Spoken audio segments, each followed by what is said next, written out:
Hello, it's Matt McLachlan. Before we get to this week's podcast, I wanted to extend a very special invitation to you.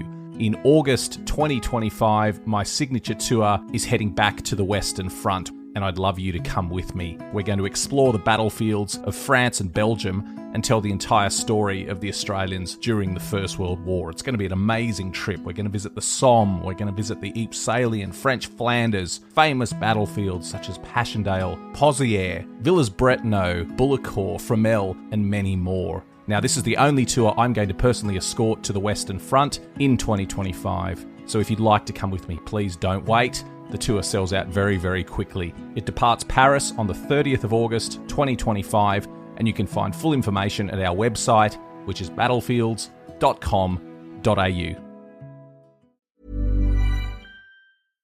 Let me tell you, the God's gonna cut you. It's Holy Week in Jerusalem, and the city is restless. The people of Israel welcome Jesus as king, his followers ready for revolution. But instead of taking the throne, Jesus turns the tables. Woe to you, scribes and Pharisees! How will you escape being condemned to hell? Experience Holy Week like never before. What have you done? Coming soon to theaters, The Chosen, Last Supper. Get your tickets now. Life is full of exciting moments. Whether you're buying a new home, opening an account as you welcome a new family member, or planning for retirement, you need a bank that's there when it matters. At Atlantic Union Bank, you'll find helpful people and digital tools to make banking for all of life's moments a little easier. Because you deserve a financial partner who cares as much as you do. Call, visit us online, or drop by a branch to learn more. Atlantic Union Bank. Any way you bank. I'm Peter Hart. And I'm Gary Bain. And together we're Pete and Gary's Military History Podcast.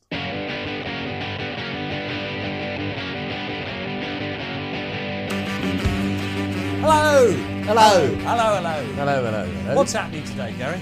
Well, today, Pete, we're going to feature Hougoumont. Hougoumont. Now, this follows on from our mammoth Waterloo podcasts of last year, which Don't I think remember it.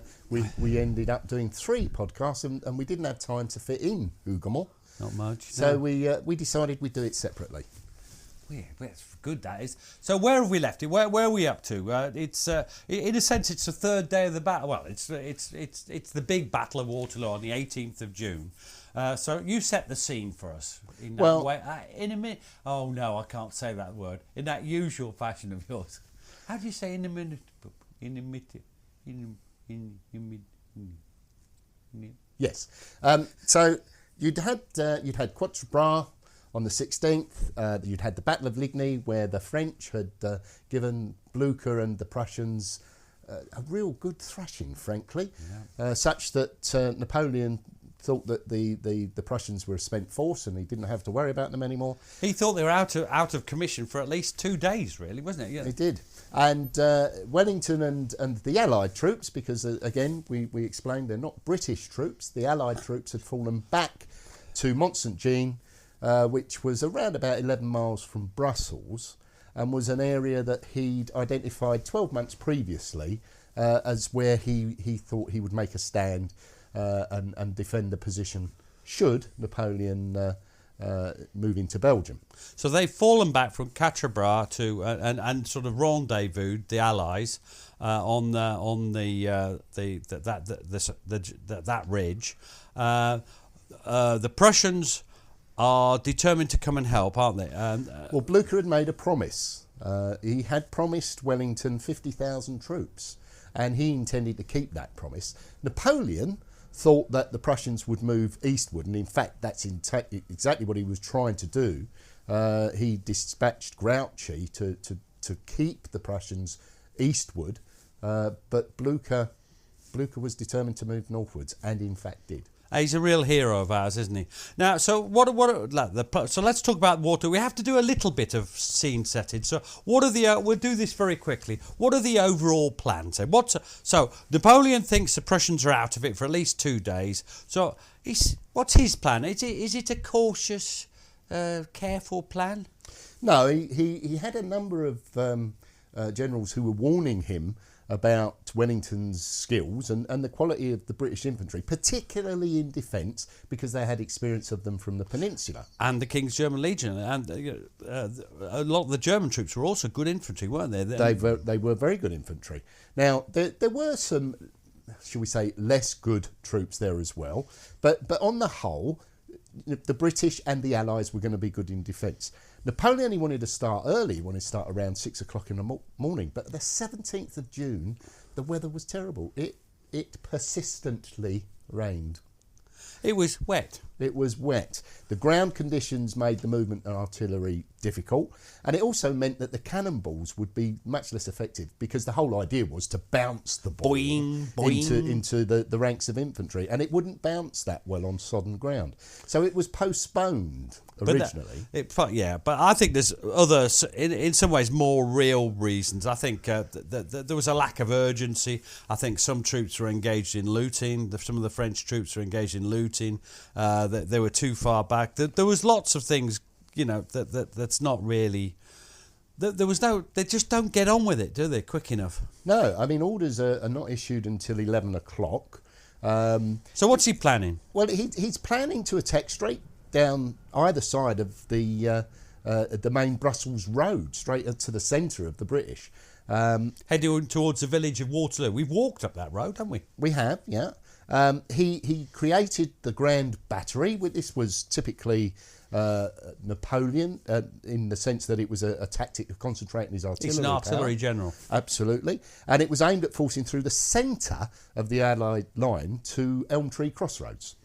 So D'Erlon's first corps would go in right of that road, and the second corps in conjunction left of the road. And initially, it doesn't matter. The orders don't mention Hougoumont, do they? They were going to be followed up by the 6th Corps, the Cavalry Divisions, the Imperial Guard, and it's all just a bit of a crude, brutal, concentrated punch through the centre, isn't it? Yeah, I mean, it's not subtle at all, but I don't think Napoleon thought that he needed subtlety.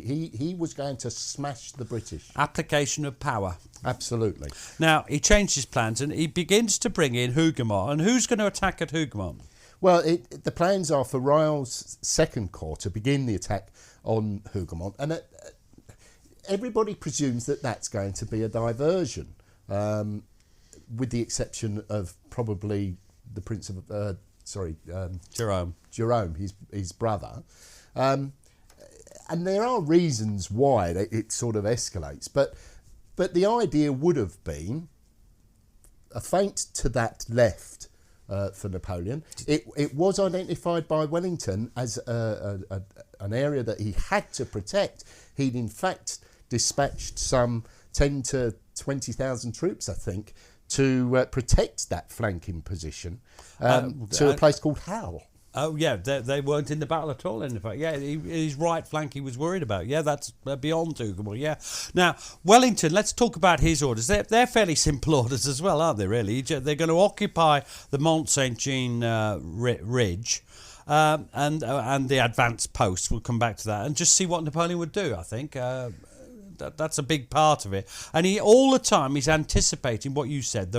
He trusts Blucher to turn up on his on the left flank at some stage.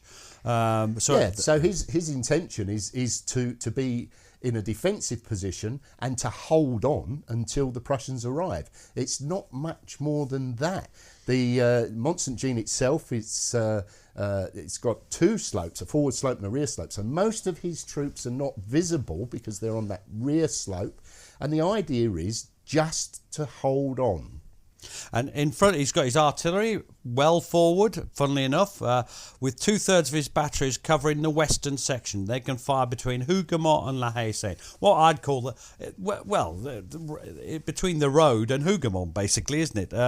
And they were told not to get caught up on counter-battery fire. Now, let's talk about Hougoumont then.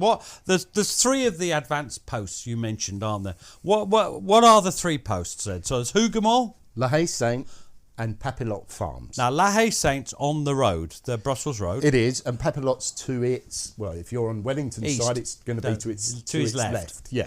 Would it be to Napoleon's right then? Yes.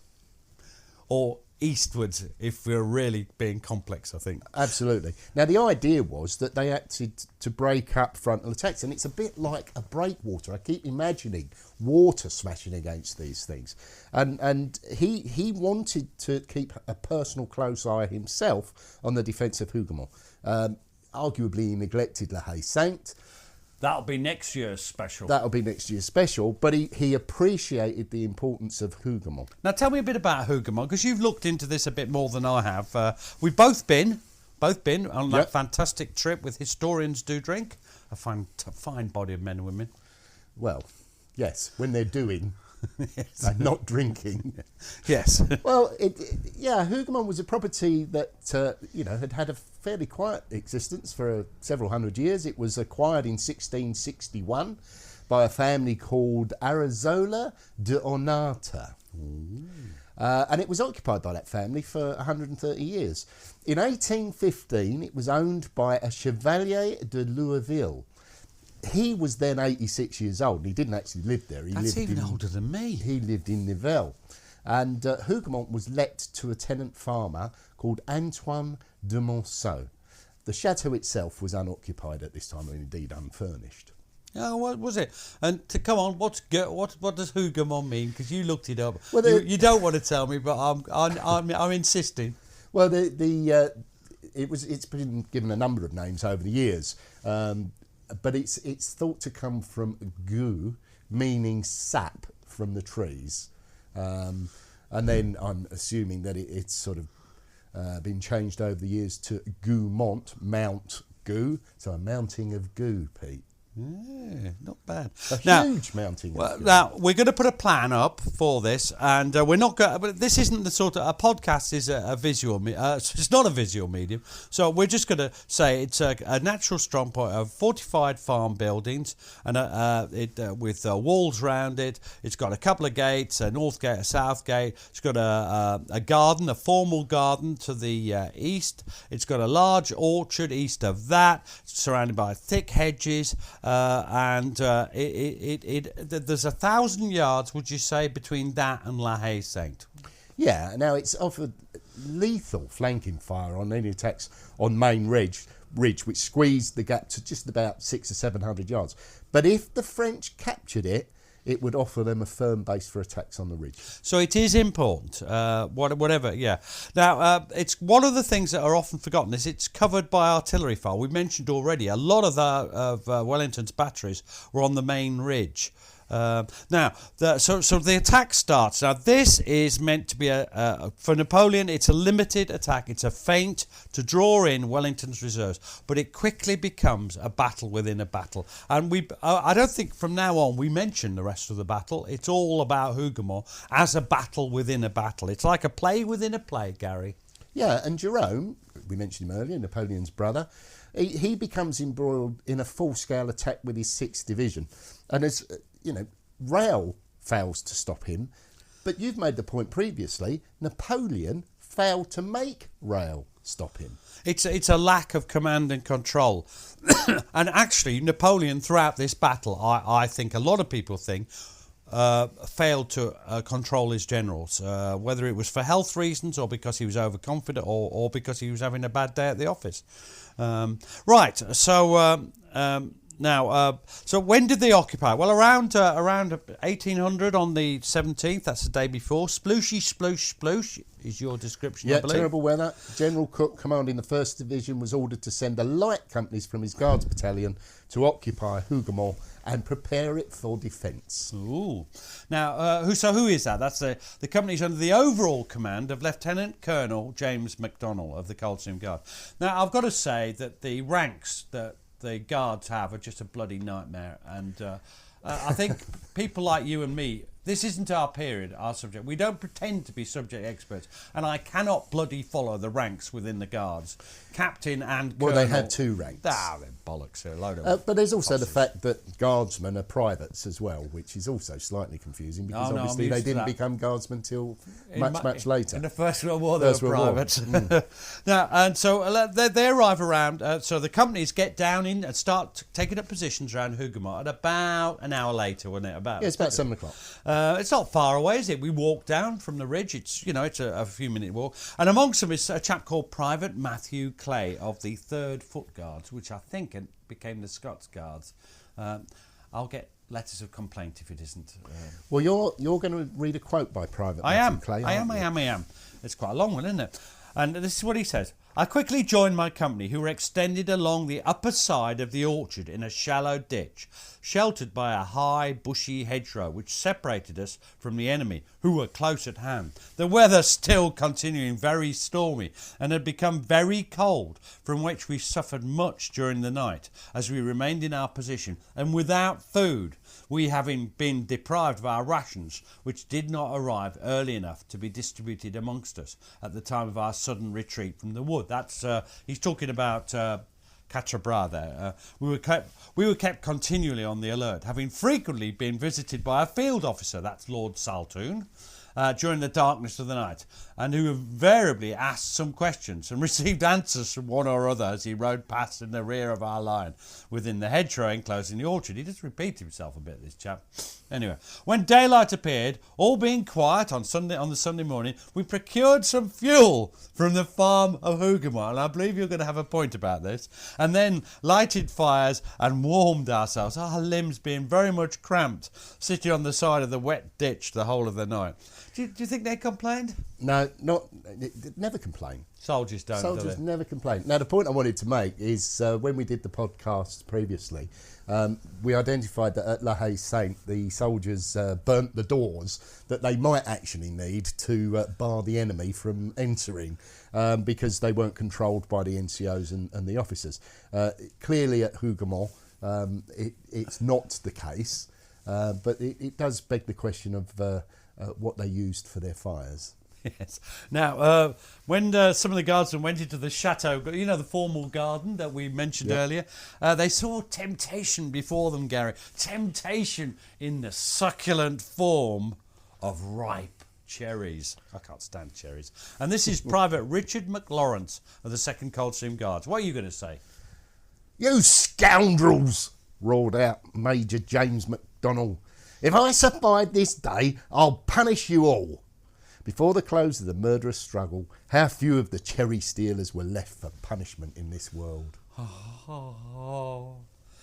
I'm glad to see you're resisting the temptation to do ridiculous accents, Gary. We've Well, had a lot of complaints. Being Scottish, I can't do the Scottish accent. Of course not. I noticed he'd gone Cockney halfway through. McDonald's given a lot of credit, isn't he, for working hard overnight, getting various things sorted out. Do you think that's what happened? Do you think he worked hard? Well, no, but he made sure that others did. So fire steps of stone or wood were constructed to allow them to fire over the 6-foot-high wall.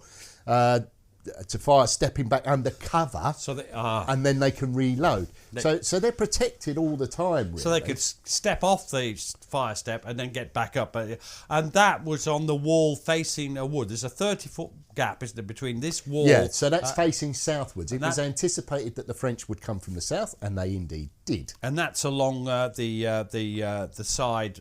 the southern edge. The southern, thank you. Yes, and it goes along the orchard and the garden. Yeah. The garden wall. Now loopholes were also gouged out of the wall with the help of some engineers, which were sent across from La Haye Sainte. From where? La Haye Sainte. Now that's a matter of some controversy a bit later. Is that the place that doesn't have any loopholes? That's the place that doesn't have any loopholes. Yes. But there's something else about La Haye Sainte that the words I think you're going to say. What else does McDonald make sure is done? Well, the south gate's barricaded internally with heavy logs. They don't take it off and burn it. That's it. But there's something else that they didn't do at La Haye Sainte properly.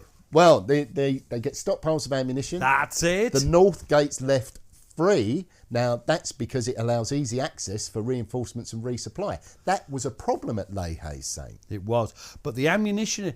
you see, the thing about La Haye Sainte is that the people in charge were brave officers. They did brilliantly well in the fighting. They didn't do that well the night before.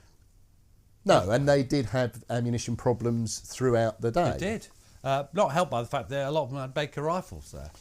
Now, so that's the prayer. Now, I think even the officers suffer that night. And who am I going to be? You're going to be Ensign Charles Lake of the 3rd Guards.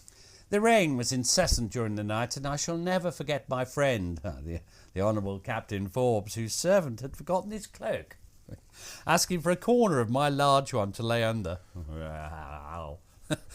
Poor fellow! It was his last sleep, for he was shot through the breast early on the morning of the 18th.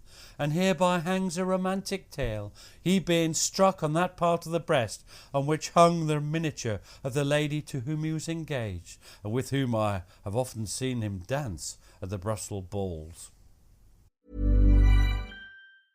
Introducing Instagram teen accounts, a new way to keep your teens safer as they grow, like making sure they've got the right gear for riding. Knee pads. Check. And helmet? Done. See you, Dad. New Instagram teen accounts, automatic protections for who can contact your teen and the content they can see. Life is full of exciting moments. Whether you're buying a new home, opening an account as you welcome a new family member, or planning for retirement, you need a bank that's there when it matters. At Atlantic Union Bank, you'll find helpful people and digital tools to make banking for all of life's moments a little easier. Because you deserve a financial partner who cares as much as you do. Call, visit us online, or drop by a branch to learn more. Atlantic Union Bank. Any way you bank. Welcome to Omaha, where work and play meet. Where productivity meets the after party. Where downtown convention space and hotels are within walking distance of 90 restaurants, pubs, and unique shops. Where locally made morning lattes meet 5 o'clock craft cocktails. And where colleagues meet to explore the waterfront views in our 72-acre downtown urban oasis. And where in 2027, a modern streetcar will take you to even more entertainment options. Go to visitomaha.com/meetings to learn more. Now's the time for a great deal on a new Honda. It's time to drive smarter with high-tech features and excellent reliability. Check out the Honda Civic, Accord, or HR-V. For a limited time, well-qualified buyers can get a 4.99% APR on a 2025 Civic or a 3.99% APR on a 2025 Accord or HR-V.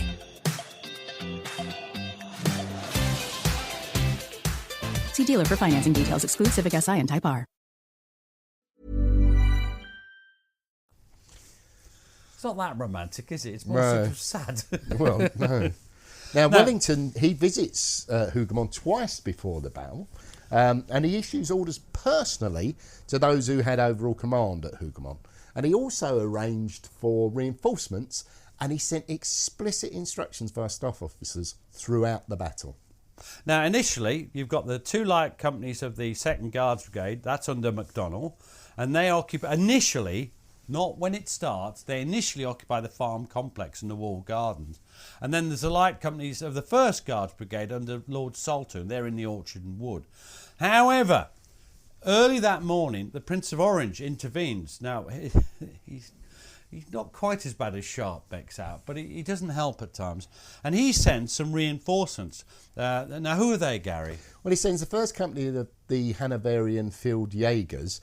That's about 100 men. A company's 100, isn't it? Yeah. In those days. The Lüneburg Hanover Battalion of 100 rifles. I'm looking forward to you saying the next one.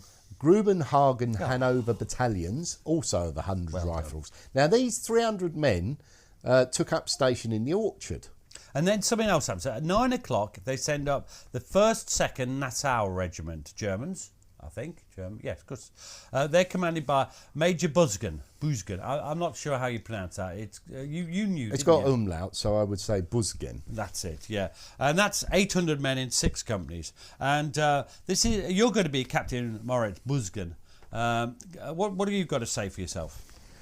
The farm and garden were unoccupied. A company of Brunswick Jäger stood on the furthest edge of the wood. A battalion of English Guards of the Coldstream Regiment, under the command of Colonel MacDonald, was partly deployed behind the farm. I immediately undertook the dispositions I deemed necessary for the defence. The Grenadier Company I stationed in the buildings, and 2 companies in the adjoining vegetable garden. I placed one company behind the hedge of the orchard. The Voltigeurs moved into line with the previously mentioned Brunswick Jäger, and one company served these as a reserve, being placed at some distance to their rear. Now, it's interesting because I think, is it Matthew Adkin? What's the name of that book that I really like? The Waterloo Companion. Yes, Atkin. And he makes the point that at the start of the battle, there probably wasn't a single guardsman inside the buildings. It had been taken over by a variety of German troops.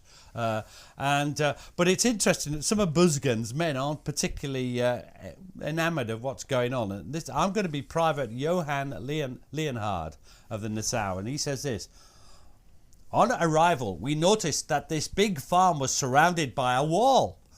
The doors were open. One could see the freshly broken loopholes in the walls. Ha! I thought to myself, here you'll settle, but leave ne'er more. Oh, he's got Scottish. Good night, world. Oh, you can't take it seriously sometimes. The farm was now occupied at the greatest speed by us Nassauers. Now, I think this is crucial to understand, because this misunderstanding of Waterloo, the idea that only the Guards defended Hougoumont, that it was the British, or some people, English army. It's not. The British is a small proportion of it, and the Germans played an enormous role in particularly the defence of places like Hougoumont and La Haye-Sainte, and they played a huge role in the battle before you get to the Prussians, who, of course, in many ways made sure we won the battle. So that's really interesting. Now, what happens... So, the Nassauers replace it. What happens to Sultan? Well, Sultan's been sent back to the ridge with his two light companies, and en route he bumps into Wellington. This is a cock-up, isn't it? Yeah, Wellington's completely unaware of his withdrawal, and he orders him to halt where he is. However, hearing nothing further, he eventually continues to rejoin his brigade. Now, part of the light company of the Coldstream Guards, they continue to hold the buildings of the lower courtyard, and they defend the north gate. And that's not quite in accordance with Adkin. One thing I want to make clear is I'm not sure people know exactly what happened at times. And if you think of the nature of the battle and the fact that people get killed, I think there is an element of confusion about some of these. Well, there's also the fact that we give times to things. The timings are not in the least sure. I think Wellington refers to the action starting at 10 o'clock. Well, Matthew Adkin, is it Adkin or Atkin? It is Adkin. We've gone with his timings, but I have seen other timings that are almost as convincing. And I want to make it clear that we're not pinning any colours to any masts here, are we? Now, so all right, let's go on. So at the moment, there are some guards around, just behind and in the gardens, mainly Nassauers inside the buildings, and also there are more Germans in the woods in front and more Nassauers in the woods in front, in the wood that's gone. Yeah, it's not there now, but it was considerable at the time. It was over 300 yards, I think. But it wasn't thickly wood. No, not thick, but enough to large. Enough to stop cannonballs. It was large, yeah. Now, 11:20, and this is where the point is, the French batteries opened fire. And this is one of the advantages of Hougoumont. Now, you're going to be Lieutenant Colonel Francis Home, or is it Hume? Home. I'm just wondering how you pronounce it, but they can't pronounce their words, posh people. Grenadier Company, 2nd Battalion, 3rd Foot Guards. Now, you must be very posh then. Thank you. I feel numbered. You're going to be this. Now, he's not talking about this moment in it, but what he's talking about is a general thing. It possessed some important advantages for defence. It could not easily be touched by cannon, and the wood protected it in front, and on its right flank they could not bring guns to bear on it without coming close to the edge of the ridge and exposing themselves to our artillery. This, in a great degree, saved it. Many common shot and grape fell in my direction and perforated the walls in every part, but these reasons prevented it from being steady or effective. Now, so Napoleon orders, and it's Lieutenant General Prince Jerome, you've talked about him before, and his 6th Division, that's 5,500 men. What is there around thing about 1,500 at About most? 1,500, yeah. And it's a diversion. Now, it's important to realise that the big damage, a lot of early damage is caused by the Allied guns on the ridge. And again, we're going to use Lieutenant Colonel Francis Home to sort of illustrate this, because he gives the idea. If you could read us this quote in your lovely posh accent. The first shot that was fired... slightly German sounding. The first shot that was fired on the 18th was by the English, and from the guns in front of the right of our centre. It was exactly 11:30, and it was directed against a large column of the enemy, which had formed at the distance of about 1,200 yards, and was advancing against Hougoumont. There were 15 guns, 9 powders on that spot, and the effect from them, even at that distance, was tremendous. Large openings were instantly formed in the column, into which almost every shot fell. Before the guns could be relayed, it had halted and retired under rising ground for shelter, thus breaking the order of this first attack. Lord Wellington, observed me say our guns were so well served, replied, "Very pretty practice indeed." Now, this is classic, because was by the English from the guns. Do you see what I mean? Yeah. But, well, we're now going to have a quote from me. And who am I? Because I can't pronounce his name. Well, amongst the gunners were the King's German Legion, and now it's an Allied battle. You've made that point, and this is Major A. Simpfer of the Horse Artillery, King's German Legion. And what does he say, Pete? A strong column of enemy infantry moved towards Hougoumont. As soon as it was within effective firing range, our artillery covered it with such a powerful fire of ball and shrapnel that it fell into disorder several times and retreated. But it always formed up again and finally moved to its left behind Hougoumont, where it could no longer be observed by us. It then renewed its attack against Hougoumont and was able to seize the area outside the walls. Now, that's a sort of running ahead. But the point remains, it's not just English guns fire or British guns. No, it's most definitely an Allied army.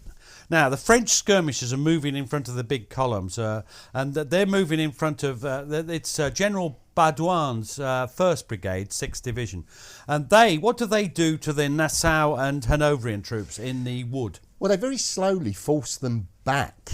And at first they penetrate the wood, then they get into the orchard, and then they push them across the sunken road which runs along its northern boundary.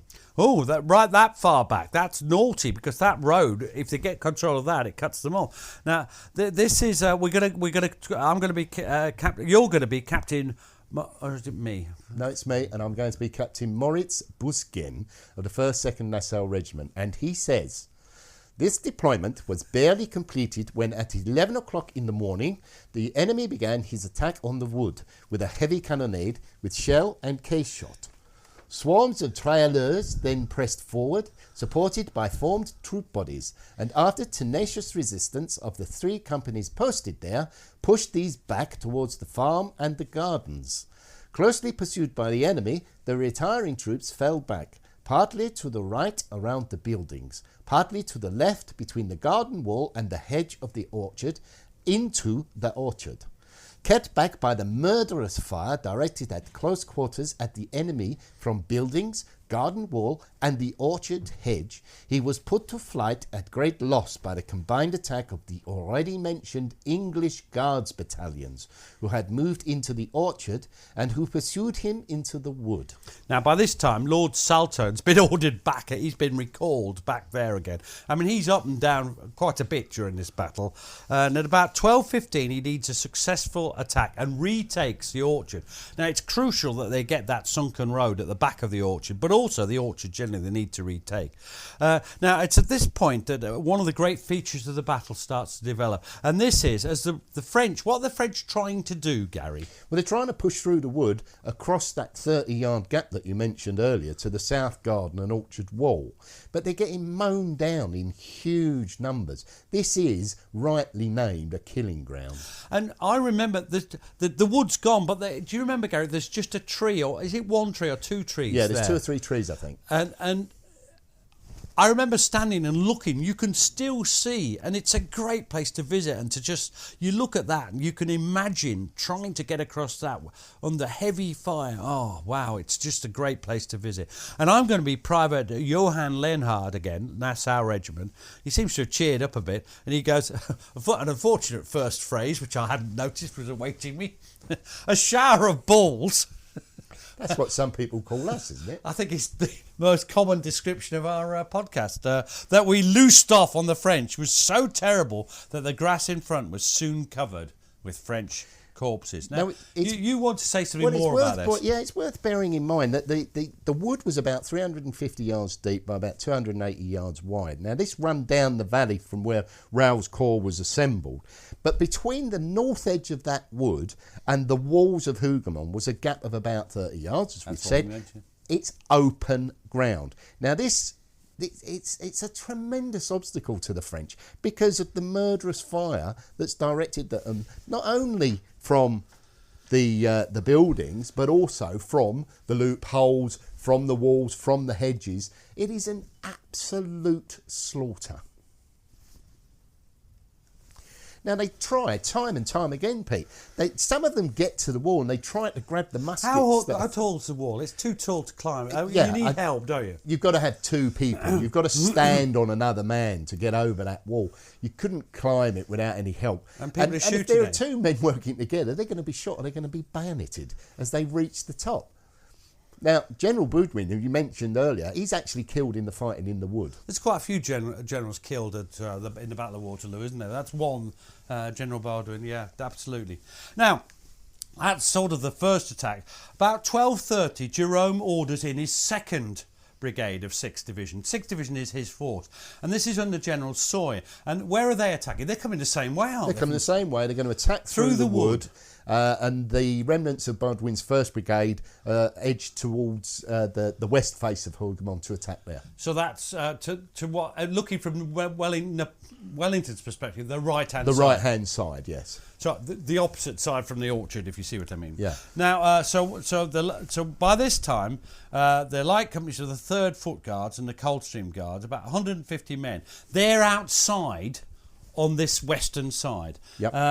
And what happens to them as this whole bloody brigade come... the remnants of Baudouin's brigade come at them. Well, they're slowly driven back from the kitchen garden. Fighting, absolutely. And they look to retreat along the path outside the west wall and actually get through the north gate into the courtyard. We've walked around there. We've walked on that path, where it is. And the north gate, of course, is... It's open, as we mentioned. Yeah. So there's a couple of dramatic incidents here. They're pursued by some of the 1st Light Regiment, Laguerre Regiment, commanded by Colonel Cubiers. And Colonel Cubiers has a bit of a mishap, doesn't he? Well, in a sort of dramatic incident, 33-year-old Sergeant Ralph Fraser of the 2nd Battalion, 3rd Garms, armed with a pike. Now, that's interesting because one of the things Adkin points out is they didn't have halberds. No, but I mean, but it's one of the things people always say it was with a pike, but he shouldn't have had one. So what was he armed with? And the answer is we don't know. But he did most definitely clash with Cubier outside the wall of the Great Barn. What happens, Gary? What happens? Well, Fraser gets the better of the tassel, and he evades the colonel's sword. Not tassels. Yes, and he wounds him. He then grabs his horse, the colonel's horse, and escapes through the gate. That's quite dramatic, isn't it? So the gate's open when he goes through it. Yeah, but when the French get there, they find it closed, but not secured. So the big crossbeam's not down. Again, there's some... I'm not pretending that there isn't controversy about this. Who's leading the attack? It's a real figure, a real... dramatic. There's heroes on both sides. Yeah. Crucial to understand this. It's not just British or Nassau heroes. The French have their heroes. So who's the hero here? Well, it's the huge figure of a Sous-Lieutenant Legros, who was known as l'Enforceur or the Smasher. Now, he takes a pioneer's axe. He was a good-looking lad then. Yeah, and he forces his way into the courtyard. Now, MacDonald's at hand, and he shouts for help in closing the gates. And one of the 3 officers and 6 men that helps him is the aforementioned Fraser. And in a scene of desperate hand-to-hand fighting, he leads this small band of officers and men, whilst others cover them to stop more French breaking in, and they heave shut the gate and drop the crossbar. This is a dramatic thing, and isn't Wellington supposed to have said that the battle? The whole battle turned on the closing of those gates. Exaggeration, but one of those exaggerations that nevertheless has a little bit of point to it, hasn't it? Now, you're going to be Private Richard McLachlan of the 2nd Coldstream Guards. Your Scottish heritage will doubtless come. This cold and flu season, Instacart is here to help deliver all of your sick day essentials. Whether you're in prevention mode and need vitamins, hand sanitizer, and that lemon tea your Nana swears by, or you're in healing mode and need medicine, soup, and a lot more tissues. Simply download the Instacart app and get sick day supplies that reinvigorate or relieve, delivered in as fast as 30 minutes. Plus, enjoy $0 delivery fees on your first 3 orders. Excludes restaurant orders, service fees, and terms apply. Introducing Instagram teen accounts. A new way to keep your teen safer as they grow. Like making sure they always have their seatbelt on. All right, sweetie pie, buckle up. Good job. Or ring the bell on their bike. Okay, kid, give it a try. Nice. Or remember their elbow pads. Knees too, okay? Yep. There you go. New Instagram teen accounts. Automatic protections for who can contact your teen and the content they can see. Out here.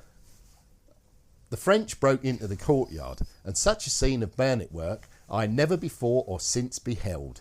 It was fairly a trial of strength. The French grenadiers were not to be trifled with, and we looked like so many butchers, red with gore, or rather like so many demons rioting against fire, for the shells had set 2 haystacks in a blaze, and many a poor fellow lay bleeding and wounded. Being unable to get out of the way, was burnt to death. "Shut the courtyard gates," roared out our Sergeant Major Fraser, "and keep them out." And a rush was instantly made to the gates. The French out and the guards within. Life and death was in the struggle, but English physical strength overcame the French ardour, and the gates were closed by the powerful shoulders of Major MacDonnell and the giant of the Sergeant Major, with as many of ours as could get to them. That is, I mean, to me, this is one of the great, exciting stories. Yeah, people are dying.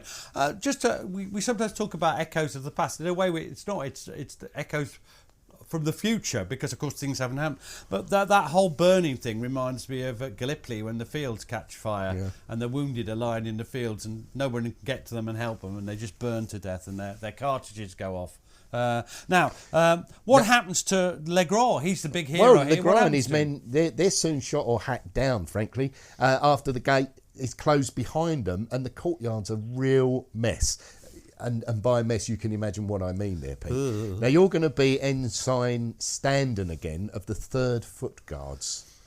The whole of the barn and cart house were in flames. During the confusion, 3 or 4 officers' horses rushed out into the yard from the barn, and in a minute or 2 rushed back into the flames and were burnt. I mention this as I had always heard horses would never leave fire. Perhaps some beam or large piece of wood fell and astonished them. And it's all so dramatic. Absolutely. Now, shortly afterwards, with the French beaten back, the North Gate was reopened, and in come some of the 3rd Foot Guards who had been trapped outside. As long as the French aren't round it, the gate is meant to be open. That's right, isn't it, Gary? Because it is a communication channel. That's how people get in. Absolutely. And if Hougoumont was to fall, that's the escape route. Of course. Now, amongst the ones who come in from the 3rd Foot Guards is Private Matthew Clay, at least as far as we can gather from his account. And he says this: "On entering the courtyard, I saw the doors, or rather gates, were riddled with shot holes. It was also very wet and dirty. In its entrance lay many dead bodies of the enemy. One I particularly noticed, which appeared to have been a French officer." That might have been Legrand, mightn't it? We don't know that, though, but sorry, I'm leading us astray. But they were scarcely indistinguishable, being to all appearance as though they had been very much trodden upon and covered with mud. On gaining the interior, I saw Lieutenant Colonel MacDonald carrying a large piece of wood or trunk of a tree in his arms, one of his cheeks marked with blood. His charger lay bleeding within a short distance, with which he was hastening to secure the gates against a renewed attack of the enemy, which was most vigorously repulsed. So the gates are clearly being shut and open depending on situation. Would you agree with that? Absolutely. You've got to control the gates. And the French realised this as well. That's why it's so important to them. Now, by this time, reinforcements are on their way. And in all, 6 companies of the 2nd Battalion Coldstream Guards, who are commanded by Colonel Woodford, arrived and counter-attacked. Now, the French around the North Gate and west side are dispersed as a result. So that's about 6 companies, 600 men. And it's interesting because Woodford is senior to MacDonald, but allows MacDonald to continue to stay in command, which is quite unusual in the British Army, which makes a bit of a fetish about seniority. There are so many sodding colonels in the Guards that it just gets out of hand. There's quite a lot in other regiments as well. One, Gary, one. Right. Now, so they've the 3rd major attack's launched by Jerome. What time's that at about? We're going. We're not pinning our colours on this particularly much. It's around 13:15, and this time it's the 1st Brigade of General Foy's 9th Division. So this isn't Jerome's mob. This is somebody else's mob. Pushing into the southeast side of the orchard. Now, if they could get through and capture the sunken lane, then Hougoumont would be cut off from the main ridge, and that would allow the French to fire into the formal garden from the rear hedge, because there's no wall there. Now that's interesting. Yeah, that's very much. So he's not coming straight at the wall. He's sort of coming from just slightly to the well, as you said, from the southeast. Yeah.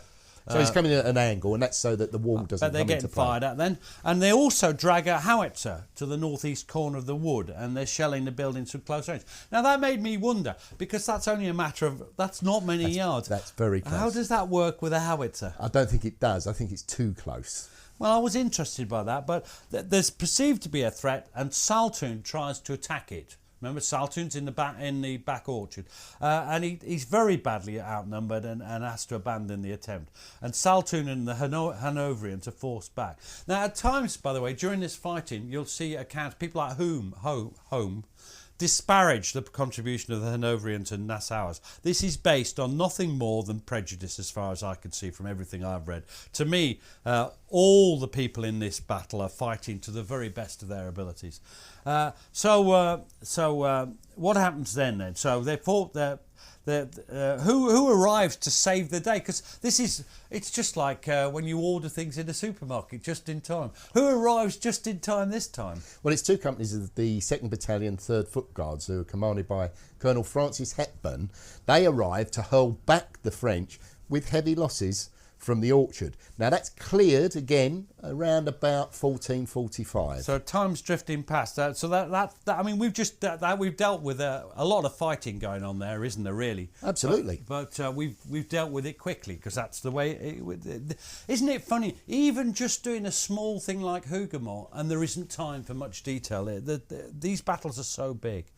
Now, what happens next? Well, at 1500, the 2nd Brigade of 5th Division move across to make an attack from the southeast. But they never get anywhere near it. And some people don't really count this. That's broken up. The attack fails. It's broken up by cannon fire, isn't it?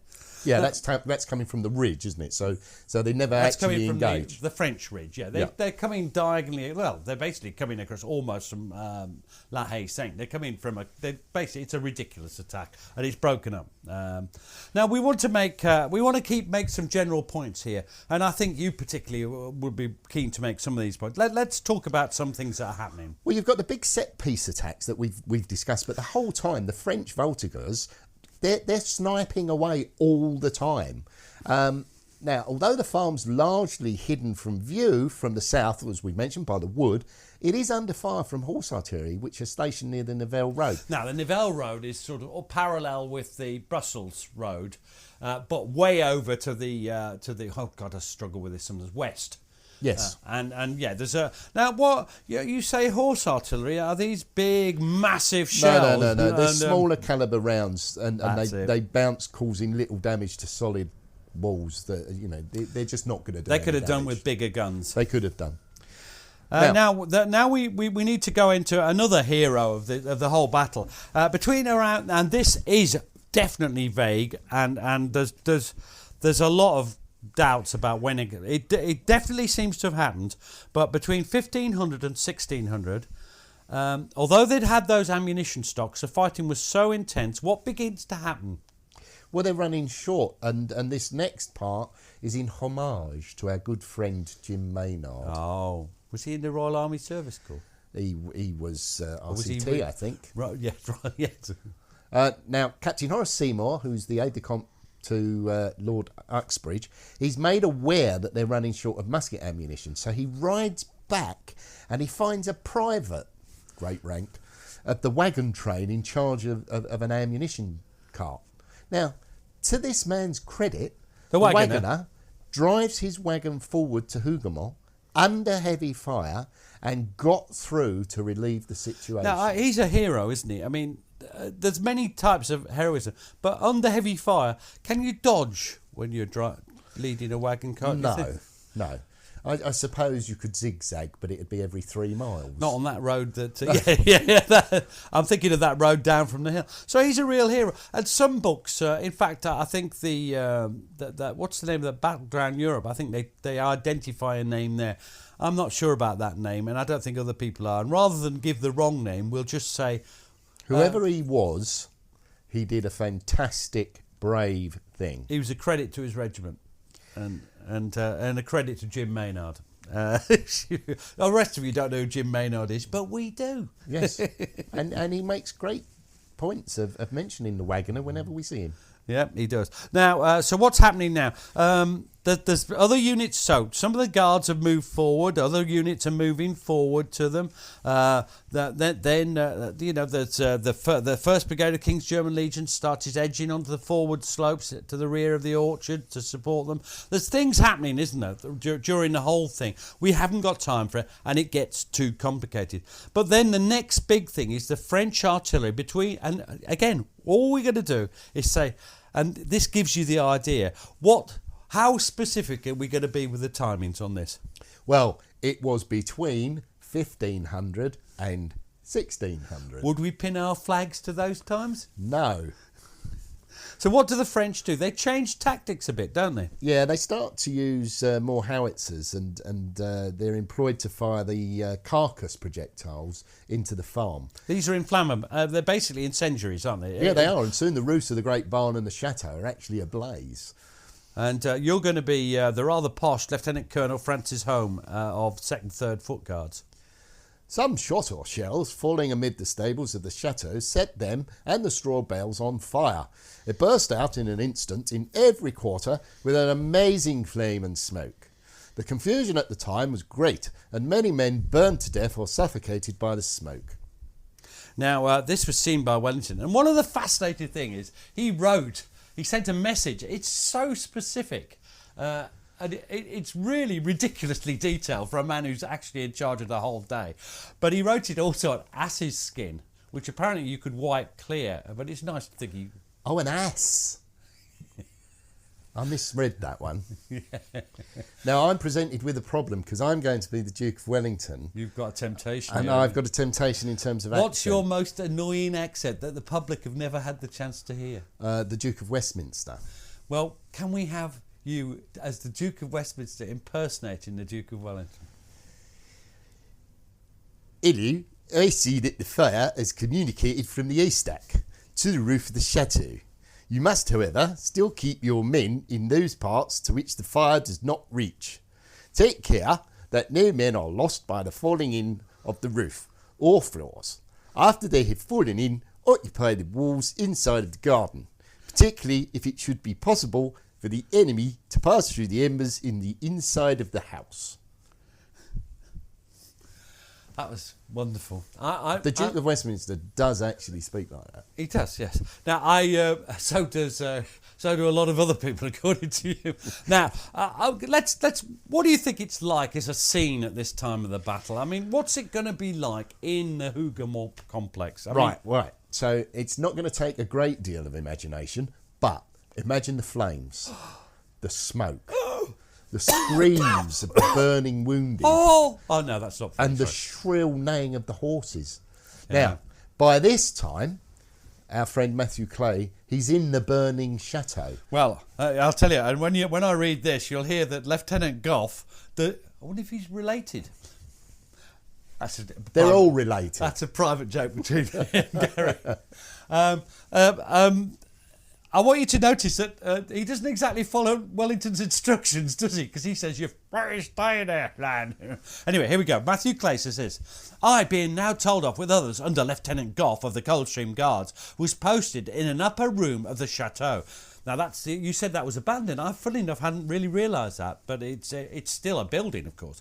It being situated higher than the surrounding buildings, we annoyed the enemy's skirmishers from the window, which the enemy, observing, threw their shells amongst us and set the building on fire. We were defending. Our officer, placing himself at the entrance of the apartment, would not permit anyone to quit his post until our position became hopeless and too perilous to remain, fully expecting the floor to sink with us every moment, and in our escape several of us were more or less injured. I think that's really, just imagine this young second lieutenant, well, no, he was an ensign, was he? Lieutenant. Can you just imagine him saying, "You stay there, lads"? And they wouldn't have complained. They'd have just said, "OK, sir." Yeah. No, well, I've never really heard of a British Army person complaining. Never complain. Now, who are you now? For a moment, disaster's looming. It is, isn't it? I'm going to be Captain Moritz Busgen again of the 1st 2nd Nassau Regiment. The enemy was now, for the 3rd time, made a rash attack, which was mainly directed at the buildings. Aided by the smoke and flames, his grenadiers forced their way into the upper courtyard through a small side door. They were, however, driven out again by the fire from the building windows and the advance through the lower gate and courtyard of a detachment of the already mentioned English battalion. Some intruders were taken prisoner, but 7 of our grenadiers were also captured by the enemy during this action. Now, this is classic because I originally always thought this meant the Northgate action, but I'm persuaded by, is it Gareth Glover, who's written several things, who's done a lot of work on Matthew Clay, and he connects this with the Matthew Clay business, because Matthew Clay identifies a small break-in. That's the issue, small. Not like the Legros one. This is during the fire. And Gareth Glover, these people are in a different world from us. He has identified this as a separate occasion. And Matthew Clay says this: the enemy's artillery having forced the upper gate, a party of them rushed in who were as quickly driven back, no one being left inside but a drummer boy without his drum, whom I lodged in a stable or outhouse. Many of the wounded of both armies were arranged side by side, having no means of carrying them to a place of greater safety. The upper gates being again made secure, a man killed in this action by the name of Philpott and myself were posted under the archway for its defence. The enemy's artillery still continuing their fire. Now Glover's case is quite convincing to me. But again, we would not pin our... There are lots of confusions. This drummer boy crops up everywhere. He crops up at La Haye Saint in Sharp's Arse. What's that called? Sharp's Waterloo. Yeah, and I mean, Clay asserts that the west door had been forced and at least a dozen Frenchmen had entered the barn, and they find their way into the courtyard. Now, now that the legendary drummer boy is being spared.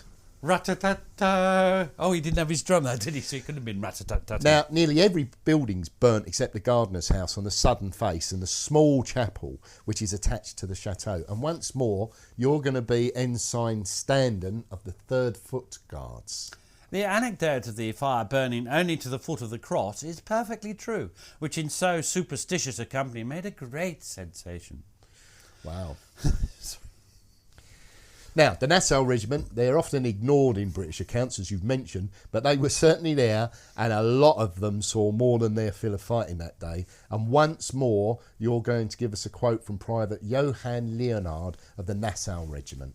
And yeah, I want you to remember, people at home say the Nassaus ran away in the first attack. They did not. Some may have done, but most of them didn't. And this is Leonhard. He says this: the fifth attack, I've no idea which one that is. The fifth attack that the French launched against the Hougoumont farm was beyond description. The hornbeam trees of the garden alley, underneath which we stood, were raised by the immense cannonade, as if mown down, and so were the beautiful tall trees along the outside of the farm. Walls were collapsing from both the heavy bombardment or from the severe thunderstorm that raged above us, the likes of which I have never experienced before. One could not distinguish one from the other. The sky seemed to have been changed into an ocean of fire. All of the farm's buildings were aflame. The soil beneath my feet began to shake and tremble, and large fissures opened up before my very eyes. Now, he's gone over the top, well over the top. I'm not sure about the thunderstorm, are you?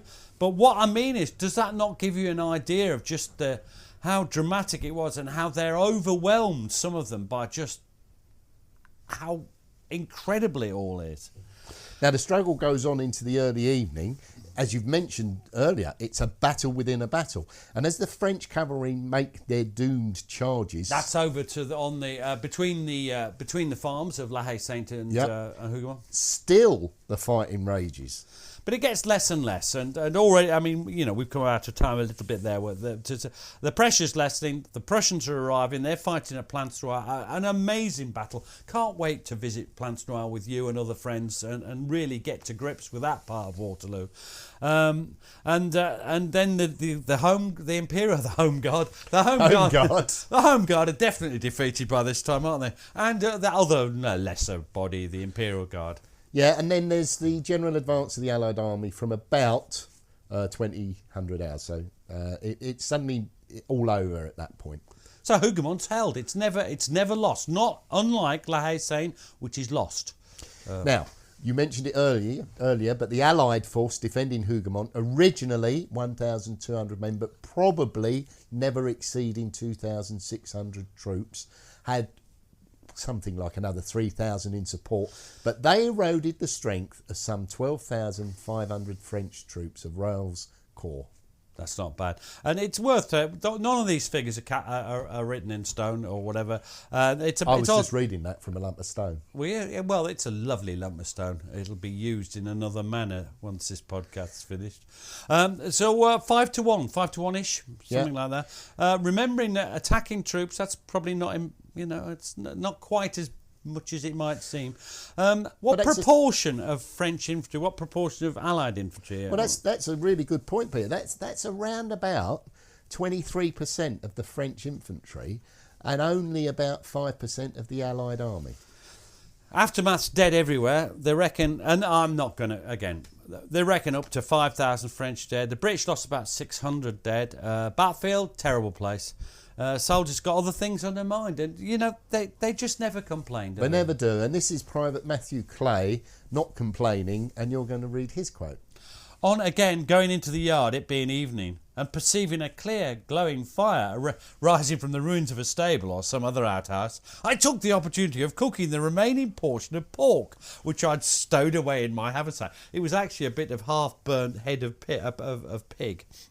And having placed it upon the fire and quietly awaited its being cooked, discovered that the glow of fire arose from the half-consumed body of some party who had fallen in the contest. Oh.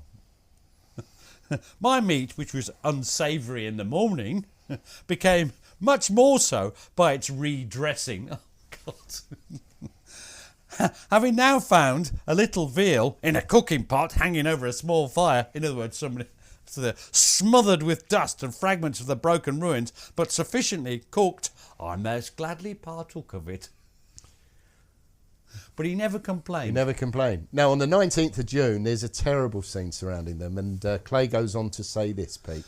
Having again joined the remainder of my party, we proceeded up the wood some distance, which was thickly strewn with the bodies of the slain, many of our comrades being of the number. The heaps of the enemy's slain laying about the exterior of the farm showed the deadly effect of our fire from within, and on passing near to the site of the circular stack, I found that it had been totally destroyed by the enemy's fire, and also that many of our comrades had fallen near the spot, and apparently entire,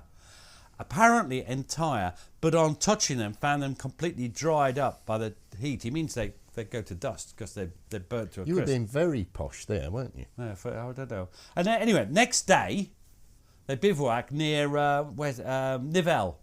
It's just in a field outside Nivelle.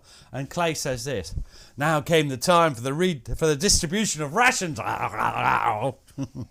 Camp kettles, all in requisition, a general cooking along the hedgerows, the issue of rations liquor, and buzz of congratulating interchanges taking place with men of different companies, with their townsmen and old acquaintances sitting or reclining on the ground, each listening to the narrative of his comrade, having been separated from each other during the contest. Had any of our inquiring friends in England been present in this said field, which was our bivouac, they would have listened with the deepest interest to the tales that were told on the night of the 19th of June 1815. So basically, old soldiers just telling the tale. And then he came at me with his banner, but I still had to round up the spout. But I missed him, and luckily this other bloke bailed at him. That kind of story. Right, what's next? Well, there's a civilian visitor visits the battlefield just afterwards, and he left an impression of what it's like. Now, this is Mr. John Scott, and he said, "The buildings of Hougoumont were infinitely more shattered than even those at La Haye Sainte. In one single spot, 50 dead bodies lay close together where they fell. Near this, there was a black scorched place where 600 human corpses found in the grounds were collected and burned. Fire had been set to the buildings, and the whole place seemed to have been the theatre of a supernatural, mischievous celebration of infernal rites." Wow. Well, there we go. So that's the story of Hougoumont. It's been fascinating. I can't wait to go there again. I presume you're of like mind, Gary? Yeah, and what I would say is, apart from Lion Hill, which was raised in the 1820s as a monument to the Prince of Orange, the battlefield's largely unchanged, although of course it's lower because the earth taken to build that. The ridges, yeah. And it's possible to work out the dispositions of both the French and Allied troops and to follow the events of the day. And you never know, Pete, you may even stand exactly where Wellington or Napoleon stood. Well, it's been great. I've really enjoyed it. I mean, Hougoumont, it's been a pleasure to research and a pleasure to do. Yes, Peter, it's been an absolute pleasure, and I'd like to thank you. And I'm going to be nice to you for the next several weeks. Hooray! Cheers, Cheers, Gary. Pete.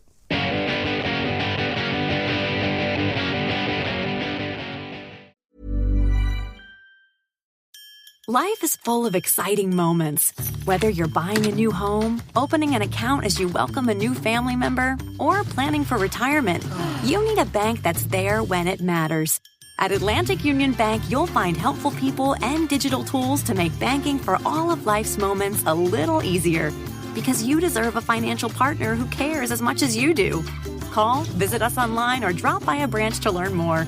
Atlantic Union Bank. Any way you bank. Welcome to Omaha, where work and play meet. Where productivity meets the after party. Where downtown convention space and hotels are within walking distance of 90 restaurants, pubs, and unique shops. Where locally made morning lattes meet 5 o'clock craft cocktails. And where colleagues meet to explore the waterfront views in our 72-acre downtown urban oasis. And where in 2027, a modern streetcar will take you to even more entertainment options. Go to visitomaha.com/meetings to learn more. The world is facing urgent, monumental issues, and you may be considering a career where you can take your service to the next level and make a global impact. In the heart of Washington, D.C., gain world-renowned expert knowledge and a global network as you pursue a master's degree and turn your passion into practice. Thousands of the world's leaders got their start at the George Washington University's Elliott School of International Affairs. Are you next? GW is a proud Yellow Ribbon Program participant. If you're planning a trip to Europe in 2025, you can walk in the footsteps of the Anzacs. Our Western Front Explorer Tour spends 4 days exploring all the Australian battlefields from the First World War in the Somme, the Ypres Salient and Flanders. This is the only Australian tour that begins and ends in Paris, so it's a really great way to see those famous battlefields. Now, the Western Front Explorer Tour departs weekly between April and November, and it includes accommodation in the heart of the battlefields, deluxe transportation, and a range of extras that you only get on a Matt McLachlan tour.